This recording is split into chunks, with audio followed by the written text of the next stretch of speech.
예, 오늘 우리에게 주시는 하나님의 귀한 말씀은 구약성경 사사기 6장 11절부터 24절까지 말씀 교독하도록 하겠습니다. 구약성경 369페이지 사사기 6장 11절부터입니다. 여호와의 사자가 아비에셀 사람 요아스에게 속한 오브라에 이르러 상수리 나무 아래에 앉으니라.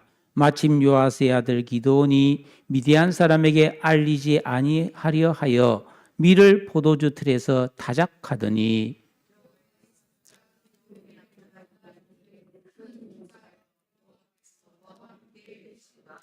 기드온이 그에게 대답하되 오 나의 주여 여호와께서 우리와 함께 계시면 어찌하여 이 모든 일이 우리에게 일어났나이까. 또 우리 조상들이 일찍이 우리에게 이르기를 여호와께서 우리를 애굽에서 올라오게 하신 것이 아니냐 한 그 모든 이적이 어디 있나이까. 이제 여호와께서 우리를 버리사 미디안의 손에 우리를 넘겨주셨나이다 하니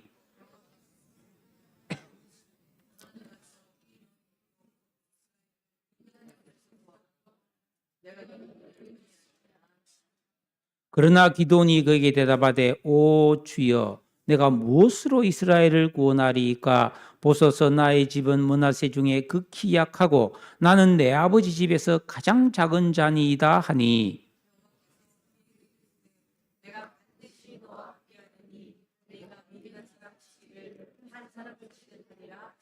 기드온이 그에게 대답하되 만일 내가 주께 은혜를 얻었사오면 나와 말씀하신 이가 주 되시는 표징을 내게 보이소서.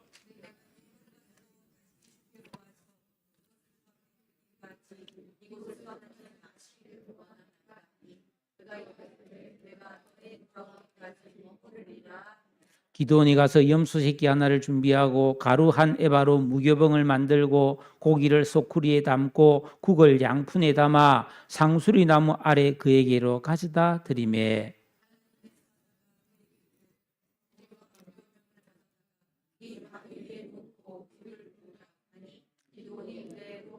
여호와의 사자가 손에 잡은 지팡이 끝을 내밀어 고기와 무교병에 대니 불이 바위에서 나와 고기와 무교병을 살랐고 여호와의 사자는 떠나서 보이지 아니한지라.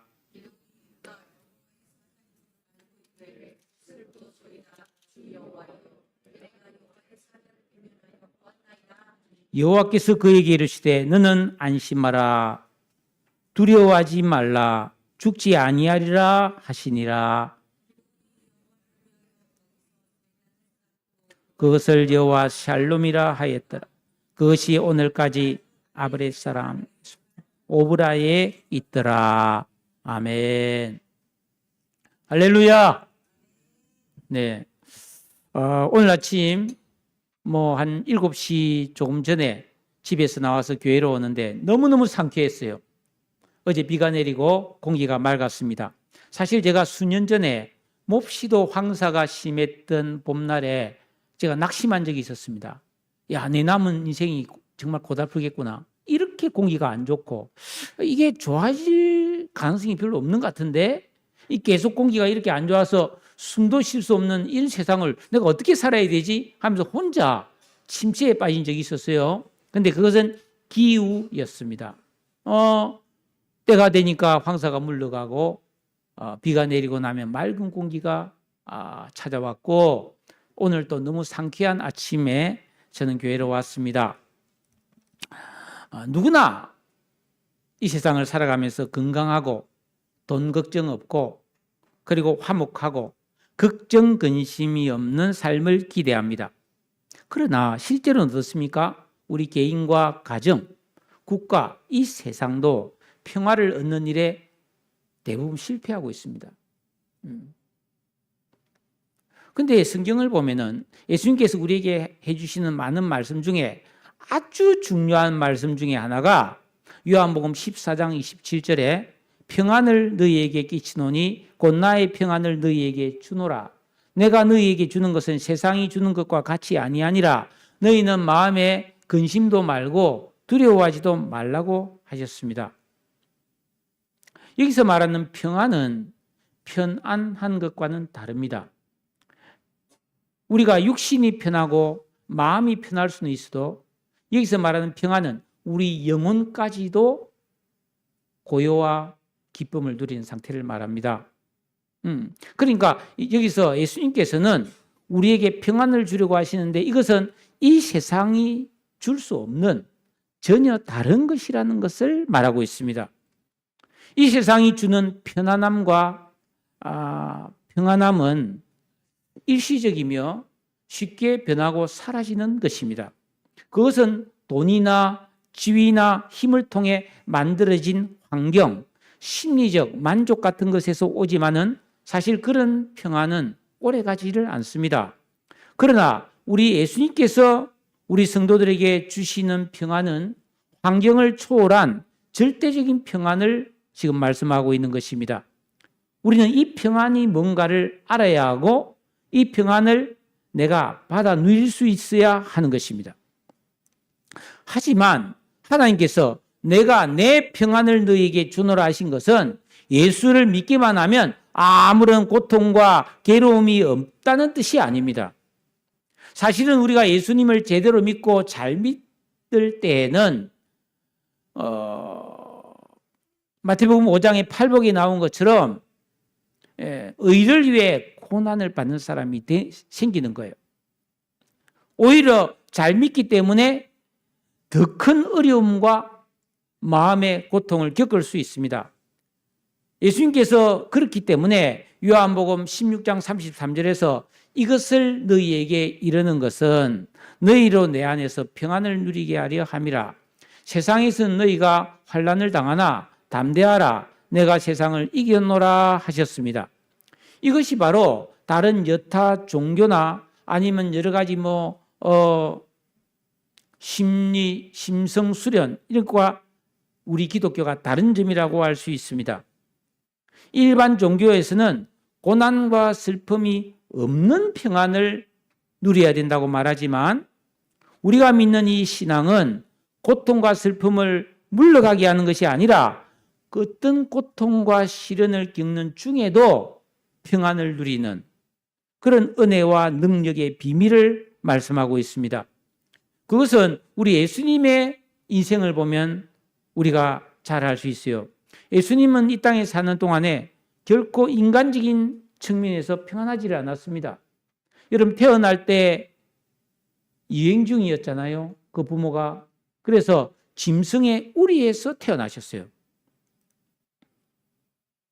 그리고 태어나자마자 죽이려고 하는 세력들이 있어가지고 그 갓난 아기가 나귀를 타고 그 임산부가 수백 킬로 떨어진 애굽으로 피란을 갔습니다.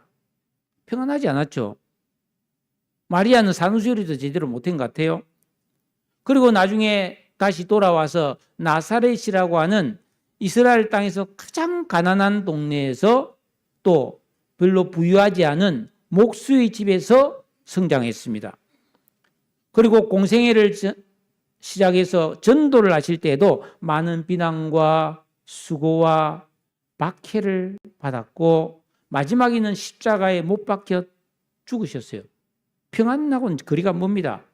그런 예수님께서 우리에게 참 평안을 얻는 비결을 말씀해 주고 있는 것입니다. 주님께서 우리에게 주고자 하는 평안은 이 심령, 영적인 평화를 의미하는 것입니다. 진정한 평화라는 것입니다. 여러분, 아무리 이 세상에서 돈과 지위가 있고 모든 것을 다 갖추고 산다 할지라도 육신이 건강하지 않으면 평안하지 않은 거죠. 그러나 우리가 아무리 육신적으로 건강해도 마음이 괴롭고 슬프면 그것도 평안하지 않습니다. 또 건강하고 마음이 행복해도 영이 메말라 공허하면 평화가 없습니다. 그러면 우리는 영, 혼, 육을 가진 전인격을 가진 사람인데 우리가 어떻게 해야 온전한 평화를 얻을 수 있을까요? 여러분은 요즘 평안하십니까? 만약에 나에게 평안이 없다면 오늘 진정한 평안을 얻는 비결을 배우시기 바라고, 내가 지금 평안하다 할지라도 그 평안이 이 세상의 것과 사람의 의지에서 생긴 평안이라면 그 평안은 위태로운 평안이므로 진정한 평안의 길을 찾으셔야 합니다. 나의 참 평안은 어디에 있나요? 자, 오늘 여러분과 나눌 이 사사기 말씀은 평안이 없는 혼란스럽고 불안하고 괴로운 시절을 살았던 사람들에 대한 이야기입니다. 그래서 그 사람들은 고통과 슬픔에서 벗어나기 위해서 더욱더 평안을 얻기 위해 애를 썼지만 그 평안을 얻고자 하는 방법이 잘못되었으므로 더 깊은 절망의 수렁으로 빠져들어갔습니다. 이를 보다 못하신 하나님께서 그 사람들을 구원하고 그들에게 평화를 주시기 위해서 여호와 샬롬으로 그들을 찾아오셨다는 겁니다. 자, 이스라엘 백성들이 출애굽에서 40년간 광야를 지나서 가나안 땅에 정착하게 되었을 때 그들이 해야 될 첫 번째 사명은 영적인 청소와 소독이었습니다. 가끔 저도 이제 집에 있으면 띵동띵동 누구십니까? 예, 소독하러 왔습니다. 해서 이 소독을 해주는 분이 집에 와요. 그러면 하얀 액체를 가지고 분무기로 화장실과 이 개수대를 이렇게 소독해 줍니다. 이 우리 상가 건물도 소독을 해요. 정기적으로. 왜 그렇습니까? 세균 번식을 막기 위해서입니다. 그것처럼 우리 영혼도 소독이 필요해요. 왜? 영적인 세균들, 안 좋은 악한 것들이 끊임없이 우리 안에 들어오고 있기 때문이거든요. 자, 이스라엘 백성들이 정착하며 살게 된 그 땅은 수백 년 동안 음란과 죄악으로 너무나 오염된 땅이었습니다. 겉으로 보기에는 젖과 꿀이 흐르는 비옥한 땅이었지만은 그 땅에 살았던 가나안 원주민들의 불법과 죄악과 살인과 우상숭배, 향락과 음란으로 그 땅은 완전히 오염되어 있었어요. 그러므로 새롭게 이 땅을 차지하고 살게 된 이스라엘 백성들은 하나님을 경외하고 거룩하고 정결한 삶을 통해 그 땅을 치유하고 하나님의 뜻이 이루어지는 복과 은혜가 넘치는 평화로운 새로운 세계를 건설해야 했습니다. 그런데 이게 웬일입니까? 이스라엘 백성들이 그 땅 원주민을 다 쫓아내지 못했어요. 하나님 쫓아내려 했는데 다 쫓아내지 못하고 일부를 남겨둬서 물 깊고 나무 패는 종으로 삼았는데 그들이 본래 섬기던 우상을 이스라엘 백성들이 본받아서 함께 우상을 섬기는 그런 타락된 삶을 살았단 말이에요. 그래서 이 사사기 1장에서 5장까지를 보면 가슴 아픈 4차례의 악순환이 반복됩니다. 자, 뭔가 하면은 이스라엘 백성들이 타락을 합니다. 우상을 섬기고 음란하고 서로 욕망과 욕망이 충돌해서 가족과 이웃 간에 싸웁니다. 그 싸움이 심해지면은 서로 죽이기까지 합니다. 선지자가 경고합니다. 여러분 그러면 안 됩니다. 그렇게 살면 안 됩니다. 그 죄를 버리셔야 합니다. 들은 척만 척. 안 들어요.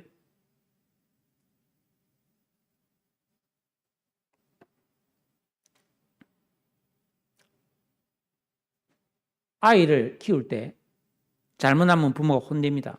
너 다시는 그러면 안 돼 하고 혼냅니다. 그러면 울면서 안 하겠다고 빕니다. 반성문 듣습니다. 우리 애들도 그랬어요. 내가 뭐 잘못을 했습니다. 거짓말을 했습니다. 다시는 그러지 않겠습니다. 했는데 안 하긴 뭘 안 해. 또 그러고 또 그런다고. 그리고 다 자라서 성장하면 좀 나아지죠. 그럼 지금 우리는 어떻습니까?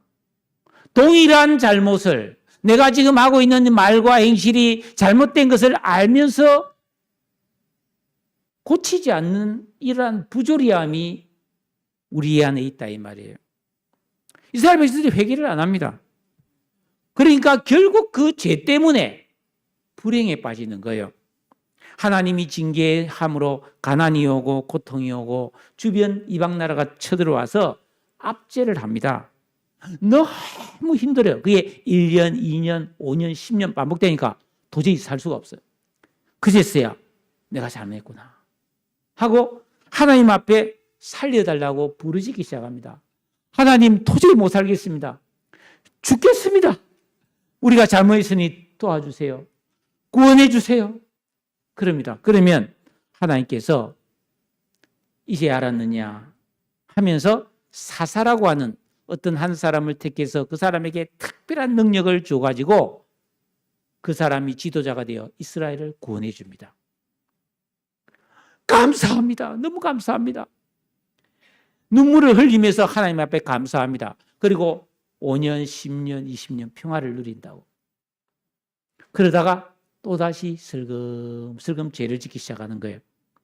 그래서 또 타락하고 또 고통을 자초해서 또 망하고 못 견딜 정도로 또 극심하게 고통을 겪을 때 하나님 앞에 울고불고 해서 또 구원받고 하나님이 구원해 주시는 이게 사사기 1장에서 5장까지 4번 반복되었습니다. 근데 오늘 우리가 6장을 보면 또 6번째가 시작되는 그런 내용이에요. 자, 6장 1절에 보시면 이스라엘 자손이 또 여호와의 목전에 악을 행하였으므로 여호와께서 7년 동안 미디안의 손에 넘겨주셨다. 7년간 벌을 받게 하셨어요. 여러분, 우상은 눈이 없지만 살아계신 하나님은 다 보고 아시고 자기 백성의 삶을 저울에 달아보십니다. 우리의 마음과 생각, 우리의 은행 심사를 평가하신다는 뜻입니다. 이스라엘 백성들이 우상 숭배에 빠져 믿음을 배반하였으므로 하나님의 징계를 받아 이방인 미디안에게 7년간 지배를 받습니다. 잔혹한 지배입니다. 그래서 이스라엘 백성들은 도저히 견디지 못하고 집을 버리고 산으로 올라가서 웅덩이를 파고 굴과 산성을 만들어 거기에 피란 생활을 했습니다. 그들이 농사를 짓기 위해서 평지로 내려와서 밭을 일구고 모내기를 하면은 미디안 군대가 확 쳐들어와서 밭을 쑥대밭으로 만들고 모내기한 모를 다 뽑아버렸어요. 왜? 농사를 못 짓게 하는 거예요. 굶어 죽으라는 거예요. 겨우 그렇게 해서 조금 남긴 것이 이제 때가 돼서 수확할 처리되면 또 와 올라서 그 싹 다 가져가 버립니다. 어떻게 살겠습니까? 한때는 당당히 승리해서 이 땅을 정복했는데 얼마나 비참하고 초라한 모습이 되었습니까? 이유는 여호와의 눈앞에서 악을 행했기 때문이라고 성경은 말씀하고 있습니다. 그 결과 이스라엘 백성들은 점점 궁핍하게 되고 고통이 극심하고 절망적인 상태가 되었을 때 그들은 또 뭐 하겠어요? 하나님께 부르시는 거예요. 다른 방법이 없어. 그래서 하나님 앞에 우리가 잘못했다고 눈물을 흘리면서 우리를 다시 살려달라고 기도했습니다. 즉 회개하고 죄를 돌이키겠다는 고백입니다. 그러자 하나님께서 한 선지자를 보내어서 이스라엘 백성들의 불신앙과 우상숭배의 죄를 아주 엄하게 책망하신 내용이 그 6장 8절부터 나옵니다.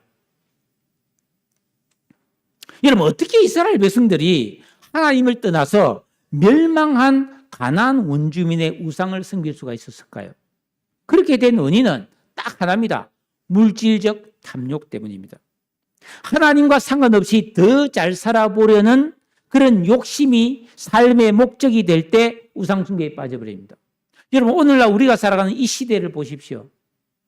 너도 나도 어떻게든 돈을 많이 벌겠다는 집념들이 지금 뜨겁습니다. 연끌을 해서 뭐 집을 사서 집값이 많이 오르기를 기대한 사람이 있고 또 주식을 투자하고 또 뭡니까 뭐 코인을 투자해서 어떻게든 돈을 많이 벌어서 현금을 확보하려는 그런 아주 예절한 그런 노력들이 있습니다. 우리가 이 시대를 살고 있기 때문에 그걸 나쁘다고 할 수는 없어요. 적절한 경제 생활을 통해서 우리가 경제적인 자유를 차지하는 것은 나쁜 일이 아닙니다. 그러나 하나님과 상관없이 오로지 내가 더 잘 살아야 되겠다는 그런 일념만으로 내 인생의 방향과 목적이 경제적인 부요에 맞춰 있다면 우상숭배입니다. 그래서 골로새서 3장 5절에 보면 탐심은 우상숭배니라라고 했습니다. 즉 예수 믿고 구원받은 그리스도인은 내 가치관과 삶의 목적이 하나님 중심으로 바뀐 사람들이에요. 사사기에서 말씀하고 있는 멸망에 이르는 죄는 윤리 도덕적인 죄가 아닙니다. 여러분 한번 생각해 보십시오. 도둑질을 하고 폭행을 하고 사기를 치고 나쁜 말을 하고 술 마시고 담배 피우고 이걸 큰 죄라고 생각하죠? 사실 그런 것들은 고치면 되는 거예요. 그런 건 회개하면 용서받을 수 있는 죄입니다. 그러나 하나님의 존재를 부인하고 예수 믿고 구원받은 성도가 하나님이 없는 것처럼 오직 이 세상의 물질적인 부여, 내가 좋은 자리를 차지하고 안정된 삶을 살겠다는 그 일념만으로 인생을 살 때에 그것은 하나님이 주시는 은혜와 복을 원치 않고 우상에게 복을 구하는 죄에 해당되는 거예요. 이게 훨씬 더 큰 죄예요. 이스라엘 백성들이 그렇게 살았는데 망했어요. 그래서 도저히 너무 힘들어서 못 살겠다고 하나님 앞에 부르짖어 기도했을 때 하나님의 응답과 구원이 시작되는 게 오늘 우리가 읽은 성경입니다. 11절에 보면 여호와의 사자가 아비에셀 사람 요아스에게 속한 오브라에 이르러 상수리 나무 아래에 앉으니라. 마침 요아스의 아들 기드온이 미디안 사람에게 알리지 아니하려 하여 밀을 포도주 틀에서 타작했다. 이스라엘에 12지파가 있는데 그중에 이 므낫세 지파의 아비에셀 가문에 그 요아스의 아들 중에 하나인 기드온이라는 젊은이가 밀을 타작하고 있었습니다. 원래 곡식을 타작할 때는 넓은 마당에서 하는 거예요. 근데 이거 했다간 다 빼앗기니까 포도주 틀에서 아주 좁은 곳에서 아무도 모르게 사부작 해서 그래서 호구지책을 지금 하려고 하는 이 초라한 모습을 지금 보여주고 있는 것이죠. 그런데 그 자리에 여호와의 사자가 나타났어요. 여기서 말하는 여호와의 사자는 천사가 아니고 오늘 말씀해 보면 하나님이에요. 더 정확하게 말하면 현현하신 예수님입니다. 저는 참고로 예수님이라고 하는 게 제일 편하기 때문에 그렇게 말씀하겠습니다. 그 예수님이 딱 나타나서 큰 용사여 여호와께서 너와 함께 계시도다 이렇게 말씀했습니다. 미디안 사람을 두려워해서 숨어서 사부작 밀을 타작하고 있는 약하고 작은 자에 불과한 기드온에게 큰 용사라고 부른 이유가 뭘까요? 여러분 하나님께서는 예수 믿고 구원받은 우리 각 사람을 보실 때에 우리의 과거와 현재의 모습만을 보지 않고 변화될 미래까지도 보시는 분이십니다. 그러므로 예수 믿고 구원받은 사람은 나는 과거에 이렇게 살아왔고 지금 내 모습은 이렇기 때문에 나는 이렇게 살 수밖에 없어. 팔자야. 그러면 안 되는 거예요. 그건 완전 불신앙이에요. 내가 과거에 비록 어려운 삶을 살아왔고 악조건 속에서 힘겹게 살아왔고 지금 내가 이 세상에서 평범하고 부족하다 할지라도 내가 예수를 믿는 믿음의 사람으로서 하나님의 은혜를 받으면 나는 탁월하고 위대한 삶을 살 수 있음을 믿는 사람이 그리스도인임을 여러분들은 깨달으시기를 축복합니다. 나는 언제까지나 요 모양 요 꼴로밖에 살 수 없어 이렇게 생각하면 그건 하나님이 없는 사람이에요. 그래서 하나님은 기드온에게 큰 용사여 그랬습니다. 현재 기드온은 자기가 생각해도 모든 사람이 볼 때도 약하고 작은 자임에 틀림없었습니다. 그러나 여호와께서 너와 함께 하시도다 하신 전능하신 하나님께서 함께해 주실 것이기 때문에 큰 용사가 될 수 있는 것입니다. 여러분 광야에서 양을 치던 모세에게 찾아오셔서 하나님 너와 함께 해주겠다고 약속했어요. 그래서 양을 치는 다윗에게 찾아오셔서 하나님이 함께 해주셨습니다. 그래서 위대한 삶을 살았던 그런 신앙의 선배들을 우리는 잘 알고 있습니다. 그 하나님께서 기드온과 함께 해주셔서 그 미디안을 물리치고 승리하게 하시고 너를 통해서 이스라엘을 구원하여 잃어버린 평안을 되찾게 해주시겠다고 지금 말씀하고 있는 거예요. 그러면 여기서 우리가 궁금한 게 있습니다. 왜 하필이면 하나님은 기드온을 선택하여 찾아왔을까요? 자, 기드온의 반응을 보면 13절에 뭐라고 말했습니까? 좀 긴 이야기인데 기드온이 이렇게 말합니다. 나의 주여, 여호와께서 우리와 함께 계시면 어찌하여 우리에게 이런 일이 일어났습니까? 아니, 우리 조상들이 내가 우리 할아버지 뭐 그런 분에게 들어보면 옛날에 우리가 애굽에 출애굽할 때 하나님이 10가지 재앙을 일으키셨고 홍해 바다를 건넜고 40년 광야에서 만나를 주시고 엄청난 기적과 능력을 일으키셨고 여호수아 장군이 가나안을 들어갔을 때 여리고성을 무너뜨렸고 백전백승을 했습니다. 그랬다는데 그 하나님 지금 어디 있습니까? 말이에요. 예?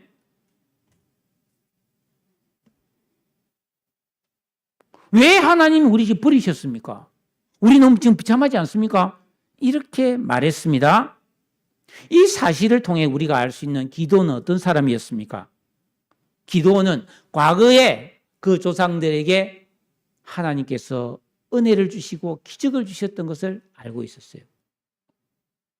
그리고 지금은 우리가 이렇게 된 사실은 하나님이 우리를 버리셨기 때문이라고 탄식하면서 현실 문제에 대한 고민과 정확한 진단과 하나님에 대한 믿음을 가진 의식 있는 젊은이였다는 거예요.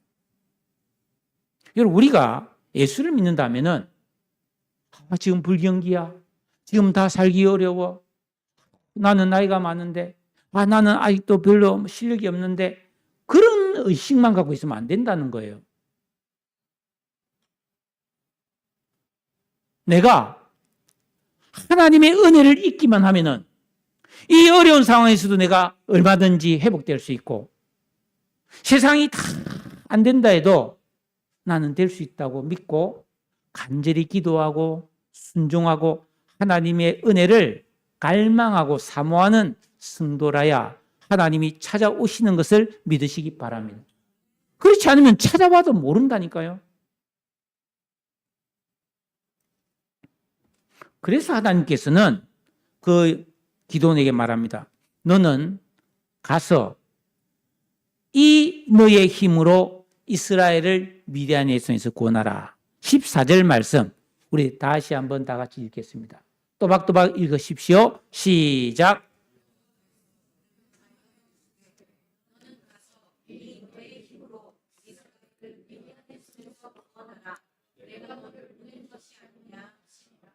여기서 하나님께서 기드온에게 너의 힘으로 하라고 하지 않았어요? 이 너의 힘으로. 저는 여기서 이자가 참 중요하다고 생각해요. 여기서 말하는 이라는 것은 12절에서 여호와께서 너와 함께 계시도다 하신 능력, 그리고 내가 너를 보낸 것이 아니냐 하신 하나님께서 공급해 주시는 이 힘을 사용해서 싸우라는 뜻입니다. 이게 중요해요. 여러분, 우린 다 부족하잖아요. 나는 부족하고 나는 약하고 이건 우리의 입에 달린 고백이잖아요.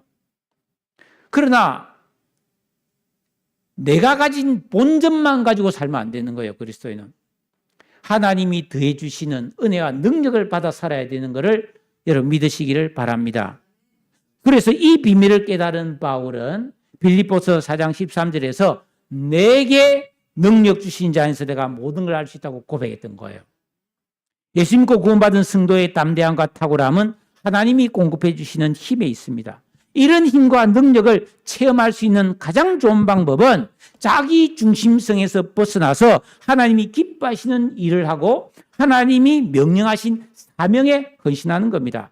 내가 하나님을 알고 계명 순종과 기도에 힘쓰고 복음을 위해 헌신하는 경건한 삶을 살 때 하나님의 은혜와 능력과 지혜와 도우심이 공급되는 것을 믿으시기를 바랍니다.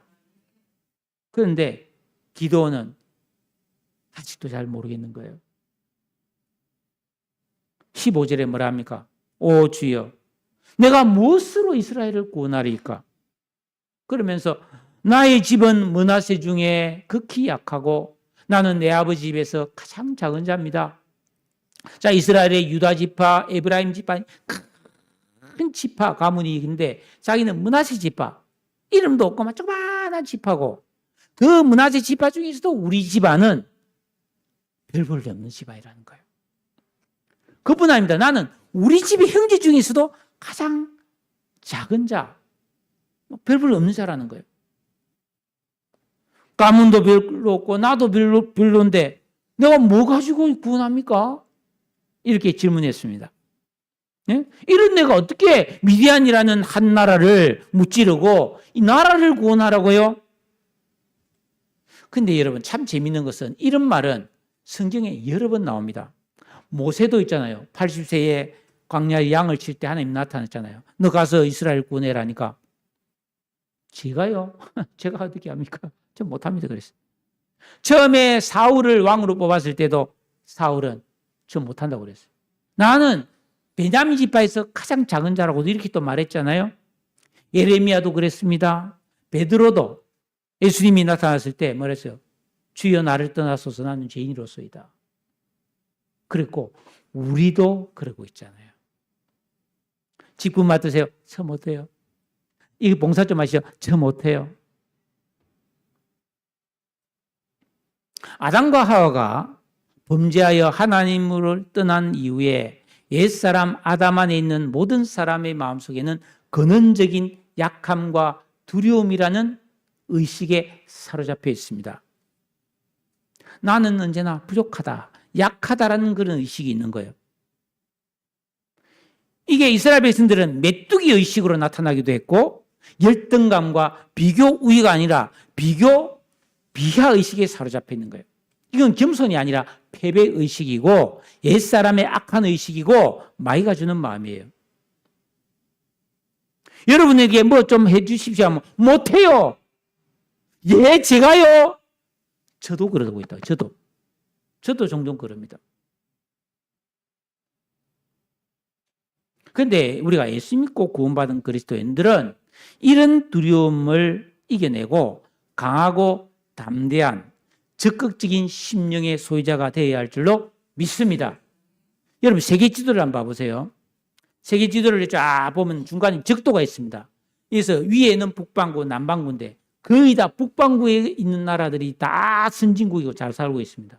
대부분이. 왜냐하면 이쪽은 날씨도 춥고 힘들어요. 밑에는 따뜻하고 기후가 좋아요. 그냥 일 안 해도 먹고 살 수 있는 과일이 풍성한 나라예요. 벼를 심으면 1년에 3번 산모작할 수 있는 곳이 많아요. 근데 이 위에는 그렇지 않아요. 사계절이 있고 춥고 그런 나라들이에요. 근데 거의 이 나라들이 다 예수 믿는 나라들이에요. 놀랍지 않습니까? 여러분 예수 제대로 믿으면 적극적이며 담대하며 소망이 있는 사람들이에요.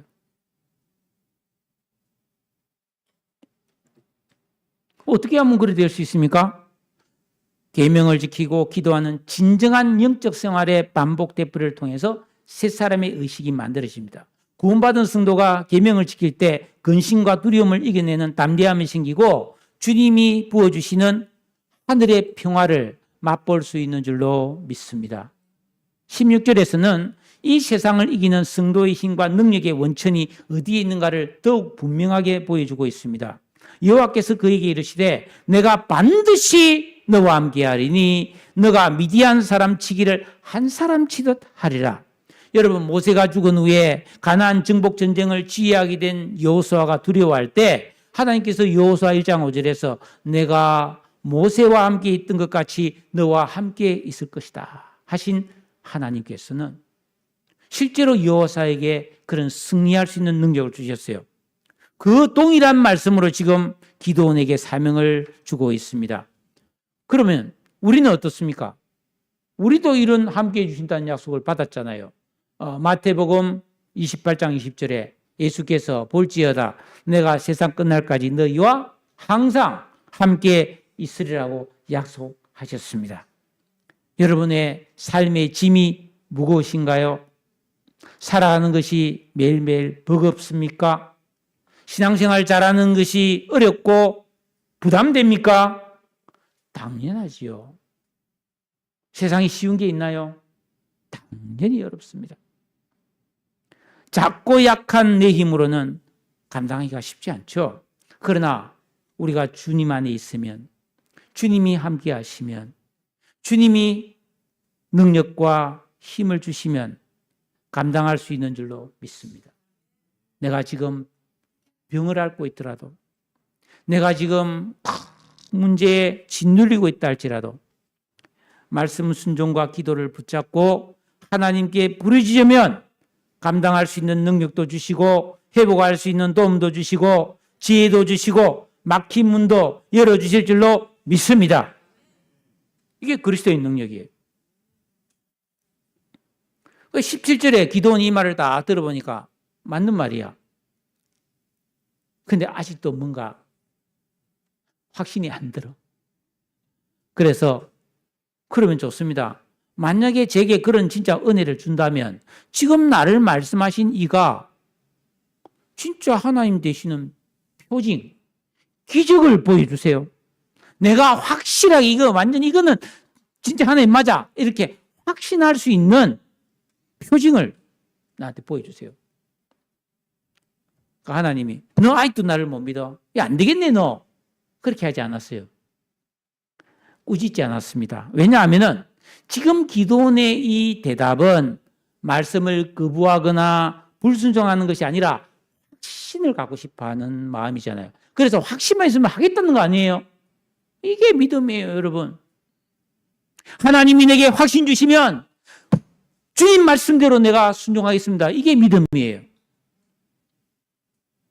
바른 신앙이라고 하는 것은 맹종이 아닙니다. 무조건 이해가 아니라는 겁니다. 고민하고 갈등하고 회의하면서 주님께 묻고 기도할 때 우리 신앙은 더 단단하고 깊어지는 것을 저는 믿습니다.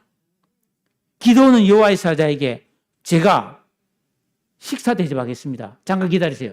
내가 가서 식사 준비해서 예물을 드릴 테니까 기다려 주시겠습니까? 좋다, 네 기다릴게. 급히 가가지고 18절에 보면 염소 새끼 한 마리를 잡아서 막 가죽 뺏기고 막 해서 국에 막 솥에 넣고 막 푹 삶아서 수육을 막 팡팡팡팡팡 쓸고 말이죠. 예? 그리고 그 국물 막 고기 국물 팍 해서 양푼에 퍼고 야 여기 보니까요, 내 놀랐어요. 가루 한 에바로 무교병을 만들었습니다. 이 한 에바가요 22리터 꽤 많아요. 한 마리 넘어요. 지금 이 어떤 세상입니까? 진짜 어려운 시기 아니에요. 못 먹고 살던 시기예요. 그런데 있는 거 없는 거 다 가지고 왔어요. 최고의 막 집에 있는 거 탈탈 털어서 막 예, 염소 잡고 막 예? 빵 굽고 막 그렇게 해서 딱 들고 왔습니다. 어려움을 겪는 중에도 최선의 예물로 하나님의 사자를 대접합니다. 하나님의 사자가 그래 좋다. 그 고기를 바위 위에 놓고 빵도 바위 위에 놓고 국물을 거기에 부으라 이러는 거예요. 기도원이 무슨 생각했겠어요? 이거 아까운데 이거 먹어야 되는데 버리는 거 아니에요, 그죠? 고기 국물 버리는 거 아니에요. 근데 그대로 했다고 되어 있습니다. 순종하는 거죠. 그리고 여호와의 사자는 그걸 먹지 않았습니다.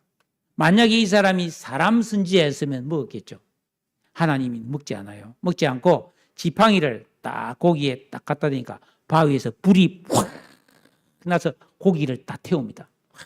고기와 빵을 태우고 여호와의 사자는 그 불과 함께 사라집니다. 와, 이 왜죠? 기도원이 표징을 보여달라 했잖아요. 하나님이 그 요청대로 표징을 보여준 거죠. 네. 그러니까 이 표징이 의미가 뭔지 아세요? 기도원은 그 여호와의 사자에게 예물을 드렸어요. 식사 대접을 낸 건데 여호와의 사자는 그것을 번제와 소제로 받으신 거예요. 제사로 받으셨다는 뜻입니다. 이 굉장히 중요한 개념입니다. 여러분 우리가 예수 믿는 사람으로서 가난한 사람에게 구제를 하고 어려운 사람에게 선을 베풀면 이거는 하나님께 대접을 한 예배가 되고 제사가 됩니다. 로마서 12장 1절에 보면 그러므로 형제들아 내가 하나님의 모든 자비하심으로 너희를 권하노니 너희 몸을 하나님이 기뻐하시는 거룩한 산제물로 드리라. 이는 너희가 드릴 영적 예배니라.